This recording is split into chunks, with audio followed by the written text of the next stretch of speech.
અયોધ્યા પહોંચશે સુરતની કરોડો રૂપિયા મોંઘી કાર જેગવાર। સુરતમાં બે મિત્રોએ ભગવા રંગે રંગી 1 કરોડની ગાડી।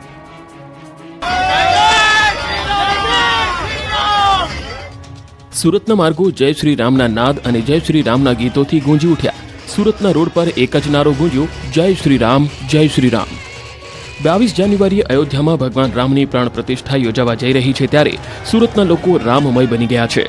આ ભક્તિમાં જોડાવા માટે સુરતથી બે યુવકો 1 કરોડની જેગવાર કાર લઈને અયોધ્યા જવા નીકળ્યા છે। આ બંને યુવકો ભગવા રંગે રંગેલી કાર લઈને 1400 કિલોમીટરની યાત્રા પર નીકળ્યા છે। 22મી સવારે અયોધ્યા પહોંચશે। કાર પર ભગવાન શ્રી રામની સાથે રામ મંદિરની પ્રતિકૃતિ બનાવી છે। સુરતના ટેક્સટાઇલ વેપારી સિદ્ધાર્થ દોશી અને મૌલિક જાની સુરતથી 6 દિવસે અયોધ્યા પહોંચશે। રસ્તામાં આવતા મંદિરો આશ્રમોમાં ભગવાન રામ પ્રતિષ્ઠાના મહોત્સવની ઉજવણી પણ કરશે। જુદા જુદા રાજ્યોમાંથી પસાર થઈ શ્રી રામ નામનો સંદેશો લોકો સુધી પહોંચાડવાનો પ્રયાસ પણ કરશે। આ ખાસ તૈયાર કરવામાં આવેલી કાર સુરતથી લઈને અયોધ્યા સુધી લોકોને હર ઘર રામ અભિયાનમાં જોડવાનું કામ કરશે। ત્યારે સુરતના મેયર દક્ષેશ માવાણીએ ગાડીને પ્રસ્થાન કરાવ્યું। પૂજા વિધિ સાથે કારને રવાના કરાઈ। અયોધ્યા જનારા યુવાનોને હાર પહેરાવી તિલક કરી અયોધ્યા મોકલવામાં આવ્યા। શણગારેલી ગાડી જોવા માટે મોટી સંખ્યામાં લોકો એકત્ર થયા હતા। ગાડીને અનોખી રીતે શણગારતા લોકોમાં કુતૂહલ સર્જાયું। મોટી સંખ્યામાં લોકો બાઇક લઈને જોડાયા હતા।